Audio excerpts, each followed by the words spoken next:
An ambitious vision of America started very early. The English who came to North America in the early 17th century thought that they were, in some cases, chosen by God. They were exceptional in that regard. And many of them thought that they were the participants in a higher form of civilization than the Native Americans they encountered, for example, or than the African slaves that they soon brought over to the New World. In 1630, long before Manifest Destiny was first proclaimed, John Winthrop, the Puritan leader of Massachusetts colony, came up with his own grand phrase. Consider that we shall be as a city upon a hill. The eyes of all people are upon us.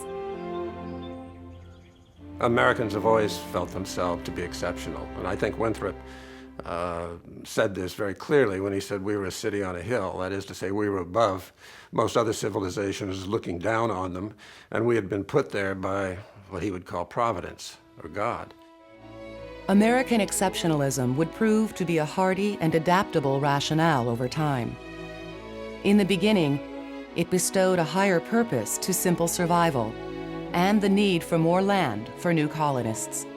And the example here was set by another city on a hill in Virginia, where it was more secular, but nevertheless deeply religious.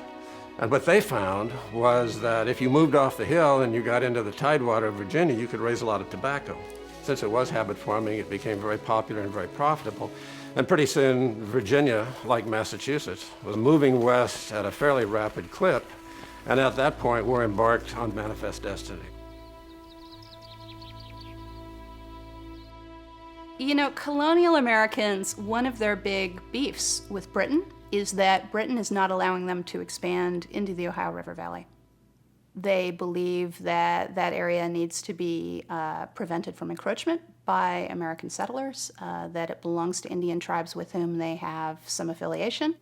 So they keep American settlers out of that area, and American settlers are constantly trying to push to the west.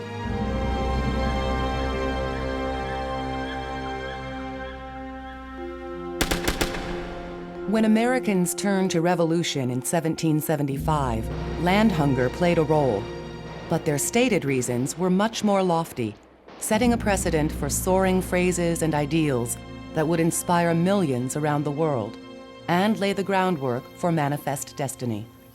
The success of the American experiment could never simply be about success within America. It had to say something to or mean something to the world at large. It started with Tom Paine's electrifying pamphlet. In a war fought equally with words and guns, it became a bestseller. When Paine wrote Common Sense in 1776, he wrote it essentially as a what-to-do list for the American revolutionaries. He gave Americans the feeling that they were exceptional, that this was something different, that they were fighting for a higher cause than simply property rights, that what they were doing here was fighting some kind of transcendent war. Tom Paine wrote, "The cause of America is in a great measure the cause of all mankind." Though he may have been the first to claim American values were universal, Paine's stirring words were only a prelude to those a young Virginian, Thomas Jefferson, added to the revolutionary document he wrote a few months later, the Declaration of Independence. Our ideas are so extraordinary in the history of the world. We hold these truths to be self-evident that all men are created equal, was almost an unprecedented statement to be made at the time. Because before that, the assumption was that people were unequal. So they inspire us, but I think that journey is going to be fraught with disappointments and failures.